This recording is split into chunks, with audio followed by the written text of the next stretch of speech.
Alright, well, first face cam video, kind of exciting.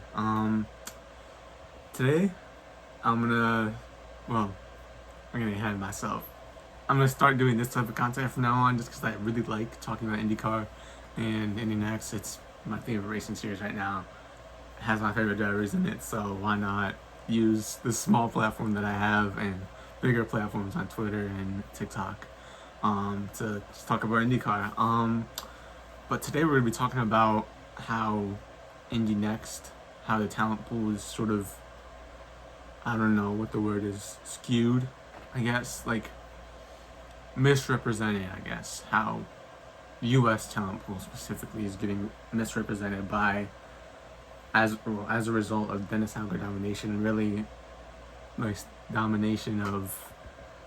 domination from European drivers that have come over to Indy NXT and IndyCar.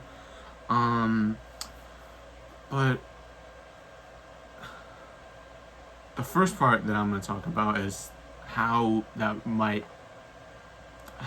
not necessarily a bad thing, but it's not necessarily a really good thing for IndyCar, Indy NXT, and the road to Indy in general. Starting off with the Hauger domination part. Now, I'm not going to sit here and say that he's not a good driver. He obviously is. You don't win 5 races on a season in Indy NXT and have, like, what is it, 6 poles now? I think it might be 7. You don't do that by being a bad driver. You're not going to come over here like Nikita Mazepin. You're not going to be, like, that bad of a driver and come over here to USA and Indy NXT and do well. That's just not going to happen. That's what happened with Neil Coolin. I know it's a Formula 2 driver, but you don't win races in Indy NXT by being terrible. Like, ever. That does not happen. You don't do good in Indy NXT by being terrible. You don't do good in IndyCar by being terrible. So I'm not gonna sit here and act like he's bad, but I am gonna sit here and say that domination is really bad. Well, not really bad, but it's really not the best for Indy NXT or the road to Indy. Trying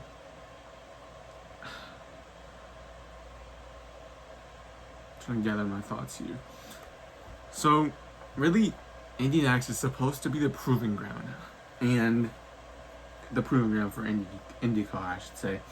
But it's supposed to be the proving ground where, if you've done well in USF Pro, you've done well in USF 2000, you've done well in USF Juniors, you've done well in karting in the US, you're gonna get to Indy NXT, and that's supposed to be the proving ground.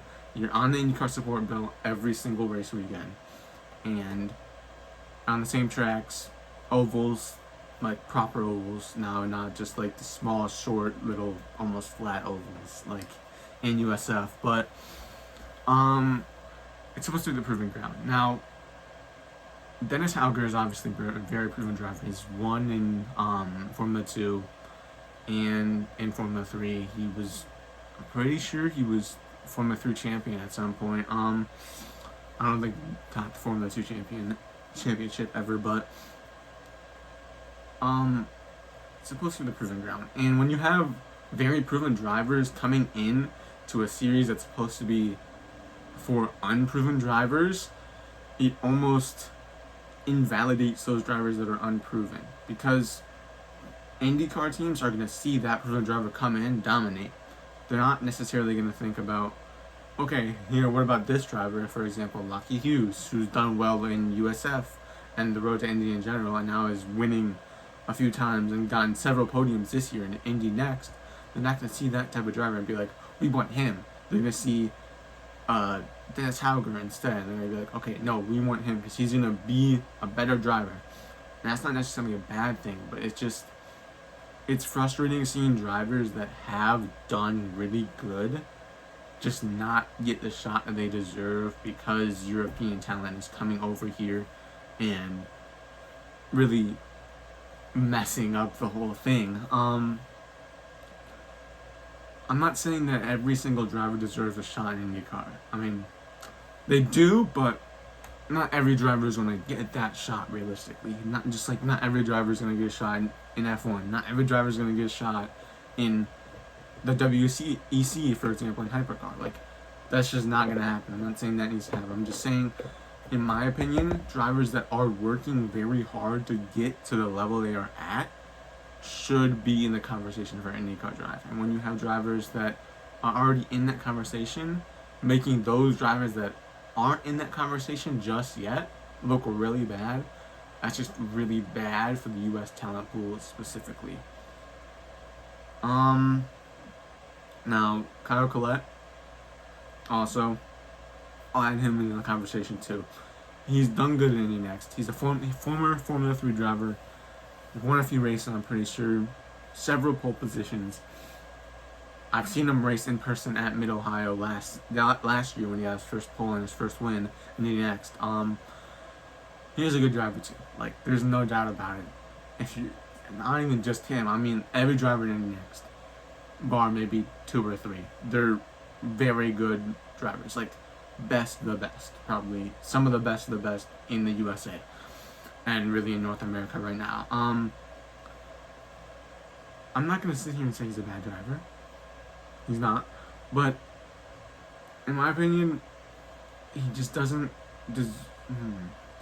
He does deserve a shot at IndyCar, but it's not like he deserves it more than like Lockie Hughes or another driver that's coming up right now through USF. I follow USF, but not very, very closely. But so for example, like Max Garcia, he's doing. I'm pretty sure that's USF 2000. He's doing really good. Teddy Musella in USF. No, Max Garcia is in USF Pro 2000, and then Teddy Musella is in USF 2000.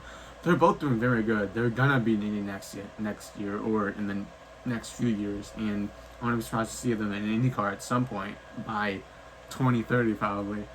But I would say that from the standpoint and position of wanting to see U.S. drivers and U.S. bred drivers in IndyCar, I'd rather see that than have European drivers come over here and just ruin the talent pool.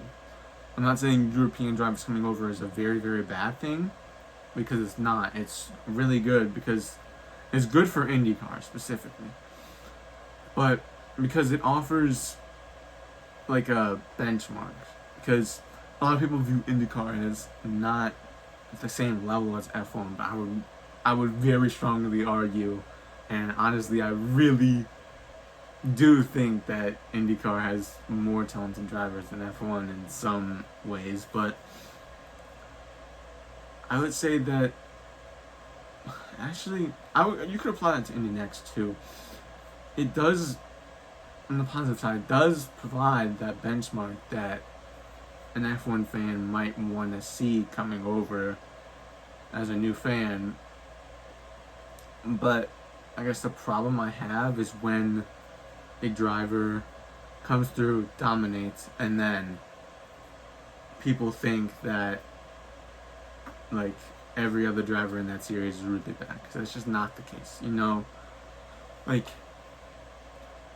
there's, I don't know. You know, it's weird. I feel like at some points it's good to have like a diverse driver pool in a series, but at the same time, like, it's a little bit negative for that series, because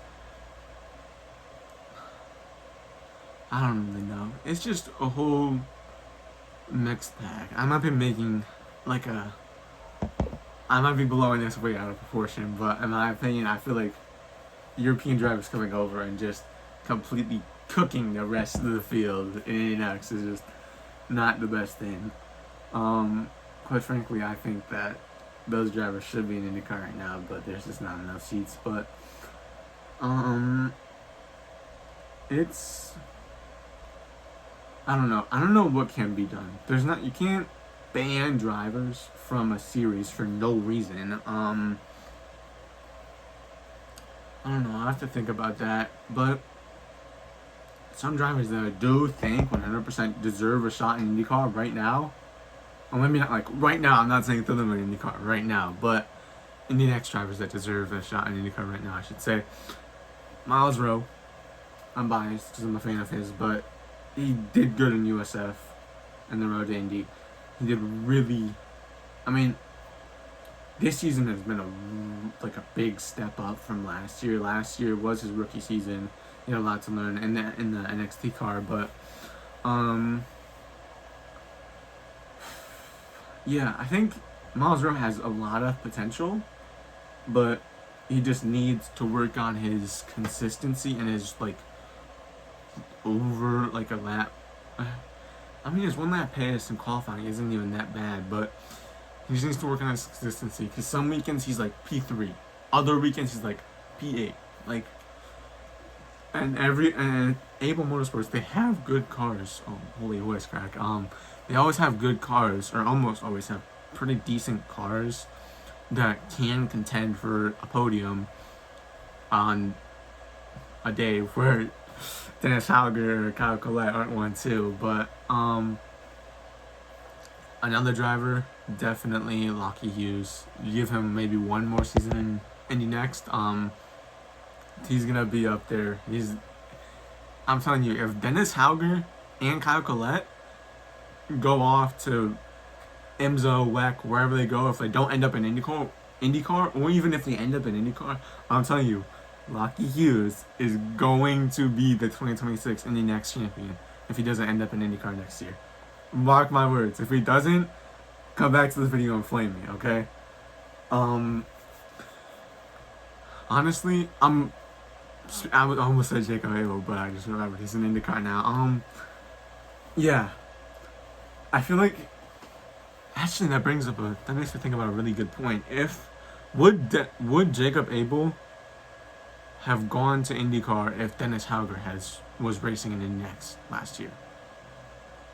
And even Louis Foster, that is a good question, actually. I feel like Louis Foster, he's a great talent. He's going to be an IndyCar champion. As long as RL don't throw him away for no reason, I doubt they will, considering he's gotten pulled this year and he's been in the top in the Fast 12. I'm pretty sure every single race except for Indy.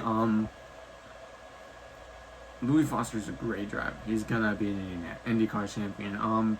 Jacob Abel, honestly, he's a good driver. He's very good, and he was very good in Indy NXT. I feel like this year it's been a little bit rough for him just because the DCR cars are quite frankly terrible, and I think VK is doing more than that car. He's definitely outperforming that car because I don't think it's that good. I think VK is a great driver. I'm not gonna sit here and say that he's not good, but I think Abel is struggling considering it's rookie year. He's still getting to grips with the car, and the car isn't really that good, so it's gonna be harder for him to succeed. But honestly, I don't think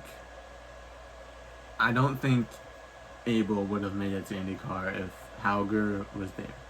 And even if Collette had gone to IndyCar or Indy NXT last year, if not last year was his second season at Indy NXT, he probably would have gotten the DCR seat and 51 for sure. I don't know. That's really all I have to say. I guess at the end of the day, what I'm trying to say is European talent coming into next. It's not bad, but it's not good. It's definitely going to affect the talent pool. Actually, I forgot one thing that I really wanted to say. If, I don't want to say failed Formula 2 drivers continue coming over here to Indy NXT, that leaves hundreds, or maybe not hundreds, but probably 100-ish drivers every year. I think it's 70-something drivers racing across all USF championships. That leaves 70 to 100 drivers, depending on how deep the grids are, that are just not going to get an Indy NXT seat because all of these Formula 2 drivers are going to come over here into Indy NXT and just take over those seats that USF drivers, quite frankly, deserve. I'm not saying all of them deserve a seat. I'm saying that there are drivers that are very good in USF that definitely will make it to Indy NXT and will make it to IndyCar, as long as those F2 drivers, F3 drivers don't come over to the US. But that's really all I have to say. I don't know, this is kind of a rant, so if it doesn't make sense, that's not bad, but tell me what you guys think in the comments below.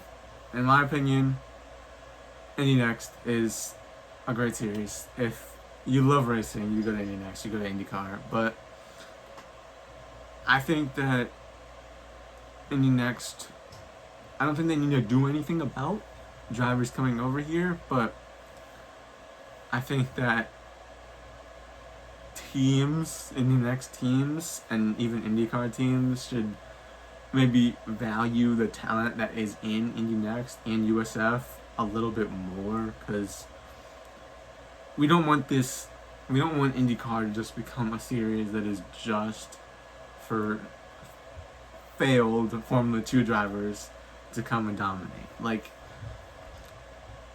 I mean, yeah. I just feel like there's a lot of really good talent in USF and Indy NXT, and most of those drivers that are very talented should get a shot at IndyCar, and I don't know, it's just part of motorsport, I guess. Drivers are gonna come take seats they don't deserve. Money talks. I'm sure that those European drivers have a lot of money, considering how expensive racing is over there, especially on the F1 support bill. With F2 is so expensive. I'm pretty sure like one season of F2 is as much as it is in IndyCar. Like, that's outrageous. But money talks. So I mean, I'm kind of fighting a losing battle trying to say that Indy NXT and USF drivers should be the ones getting in the seats because they don't have that much of a budget. But let me know what you guys think. Should Indy NXT and USF, well, should Indy NXT mainly be for just USA bred drivers, like North American bred drivers, or should IndyCar and Indy NXT embrace those European drivers that are coming over? Like, let me know what you guys think. But that's it. I'll probably be coming back with a new video next week on Iowa race review, and I might even do one for Mid-Ohio IndyCar race review. But yeah, hope you guys enjoyed the video. A little bit of a rant. I mean, that makes sense. That's not bad. Again. But yeah, drop a like, subscribe if you want to, and peace out.